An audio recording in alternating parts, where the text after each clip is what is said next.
Zimbabwe cash crisis worse. Talking about Venezuela once again. Systemic important banks. They removed the 1,000 thing right here called monetary embarking. Hey there, hope all is well. Back here today with some more RT News updates. And as you can tell from today, we're going to be talking about deficits and more debt for 2018 and beyond. So I have about 5 or so articles I want to share with you, all dealing with what some people are saying about the recent tax cuts and how it will create more of a problem for our country.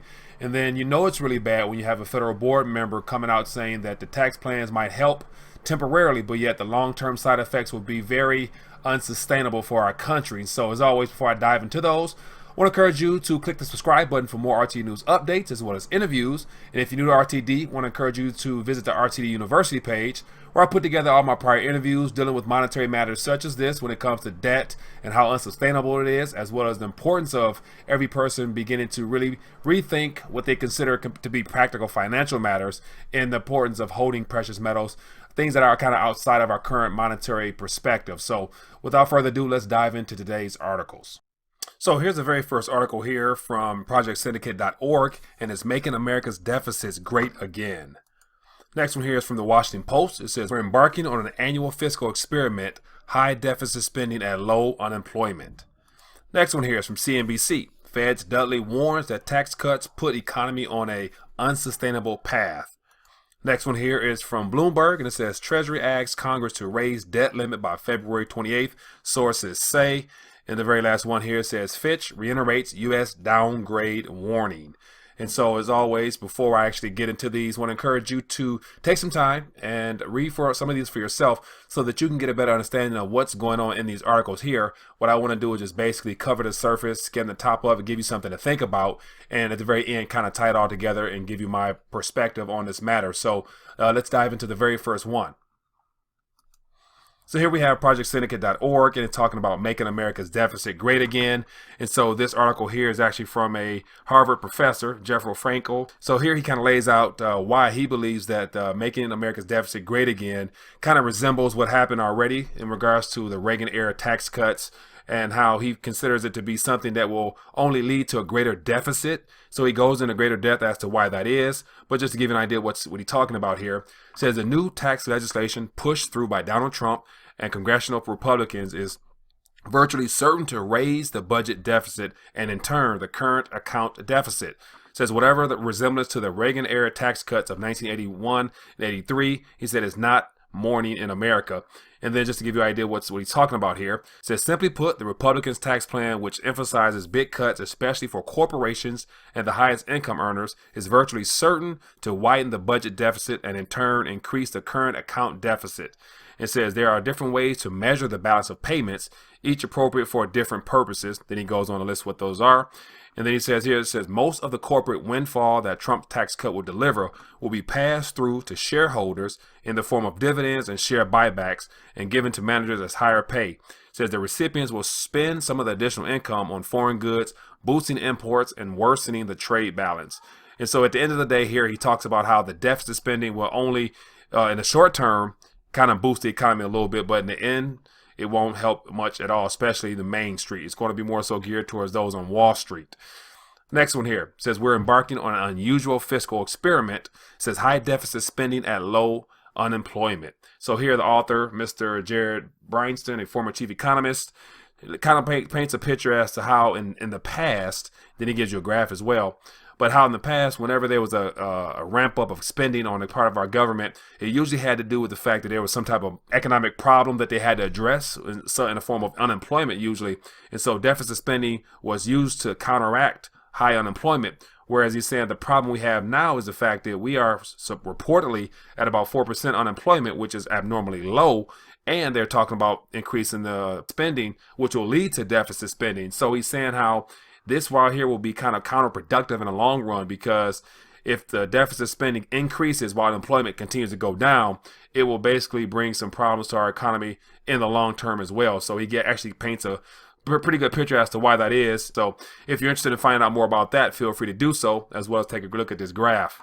Next one here is from CNBC. It says Fed's Dudley warns that tax cuts putting economy on an unsustainable path. And then to give you an idea what he's talking about here, it says New York Fed President Bill Dudley painted an unflattering picture for future growth, saying in a speech on Thursday, as of last week, that recently passed tax cuts pose an ominous threat down the road. It's quoting him saying, "After all, there's no such thing as a free lunch," Dudley said during a speech in New York. It says the legislation will increase the nation's long-term fiscal burden, which is already facing other pressures, such as higher debt service costs and entitlement spending as the baby boomers generation begins to retire.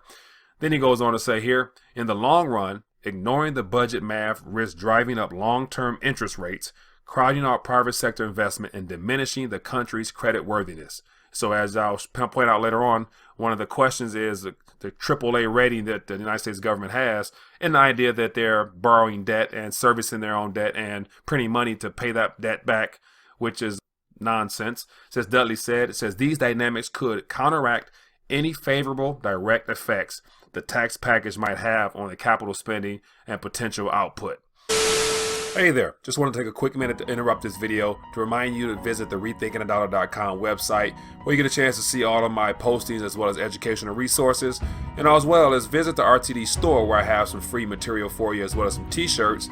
And if you're interested in being more of a blessing to Rethinking the Dollar, I want to encourage you to visit the RTD donation page where I have a couple links there for you to contribute to this alternative media of work. Other than that, let's get back to the show. And the very next one here. Treasury asks Congress to raise debt limit by February 28th. And so as you're aware, as always, we always reach this debt ceiling where more politicians just continue to say that, it's not really raising the debt ceiling. It's just living up to our obligations of what we've already promised. And so in this article here, this video here, an economist kind of shares his thoughts on how it's inevitable that the debt ceiling or the spending bill will be passed along with this whole tax cut situation, but it ultimately will lead to higher deficits rather. And so, give you an idea what's saying here, it says U.S. Treasury Secretary Steven Mnuchin has asked Republican congressional leaders to raise the government's borrowing authority by the end of February. It says the U.S. debt limit was suspended in September until December 8th. Mnuchin began using the special account measure to stay below the ceiling since then, and has said that Treasury could comfortably fund the government at least through January. So basically, he's been trying to maneuver some funds here and there to keep the government afloat, but yet he's pretty confident in saying between now and the end of February, something needs to be done. And it's going to have to factor in all the recent things that our government is trying to fund. It's going to be interesting to see how this all plays together. And then this ties into the idea that not only are we running a deficit, the tax plan is going to increase the deficit, and we have to borrow the difference. And so it's just a matter of time before people realize that the idea of a credit rating for a government is already bankrupt, that services debt by printing more debt is not something that's going to be allowed to continue to happen. And give you an idea of what it's talking about here, it says the U.S. Treasury Department will exhaust all of its borrowing options and run dry of cash to pay its bills by late March or early April of this year if Congress does not raise the borrowing limit, Congressional Budget Office said. It says Fitch's head of sovereign ratings, James McCormick, told Reuters that even if Washington then continued to make interest payments on its main government bonds, not meeting other domestic obligations would not be compatible with a AAA status. So just to give you an idea of what these all kind of line up to is the idea that not only are we extremely indebted, we borrow the difference between what we don't have and what we need, and at the end of the day, we're going deeper into a deficit because of this necessary tax reform, which is only meant to save those that actually have money. The idea of cutting back on their taxes in hopes of it trickling down to Main Street where, everyday 9-to-5 person works and is expected to function normally as if everything is okay with somewhat of as Walmart's been reported as offering $1,000 to their employees. And you have a lot of other businesses giving bonuses and raises as if that's going to really make a difference in their overall cost of living. $500 here, $1,000 here is something to get you started, but that's only good for, a month at best. But then what after that? That's what we're going to see when it unfolds. So just wanted to put together some information, give you an idea what's happening in the mainstream news. We have that greater deficit spending, this debt ceiling situation, which, it's not really a ceiling when you keep raising it. I never saw a ceiling that was able to be adjusted as much as ours is, but that's just how this monetary system works. And at the end of the day, it plays into the idea that they're going to borrow more, going to increase the spending. It's going to inflate the cost of living for everybody here as well as those around the world. Eventually, our creditors will get tired of lending and us borrowing with no real way of servicing this debt. And then when you have the Federal Reserve member mentioning how it's going to be decent or good on the short end, but on the long end, it's going to make it more expensive to service this debt. It's not going to unwind friendly. So just want to take a minute to put some articles together. Hope you guys enjoy this. Let me know your thoughts. And other than that, beware of the debt 2018 and beyond, because it's going to grow and it's going to come back to bite us where, unfortunately, it's going to hurt. So other than that, talk to you later. Thanks.